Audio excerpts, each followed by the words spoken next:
एबे आंचलिक पाणीपाग विज्ञान केन्द्र तरफ एक बड़ खबर सामना को आसी। आसंता 24 घंटा मध्य घड़घड़ी सह वर्षा हेबा नहीं 12 जिला को येलो वार्निंग जारी करा जायछि। सूचना जहाँ रही बंगोपसागर में सक्रिय घूर्णिबलय प्रभाव में राज्य में विभिन्न स्थान में वर्षा लगी रही। ओडिशा और पश्चिम बंग उपकूल निकट एक घूर्णिबलय केन्द्रीभूत होइछि। एहार प्रभाव में उपकूल ओडिशा रे किछि जिला प्रबल अति प्रबल वर्षा हेबार संभावना रही। आसंता 24 घंटा मध्य प्रबल वर्षा हेबा नहीं पाणीपाग केन्द्र पक्षर 12 जिला को येलो वार्निंग जारी कराई।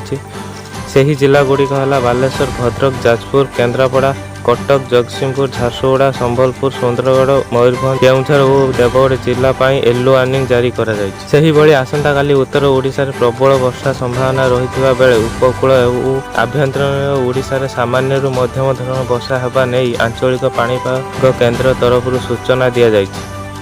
आगो को एमती पाणीपाग नुआ नुआ अपडेट जानापी आम चैनल को सब्सक्राइब करंतु।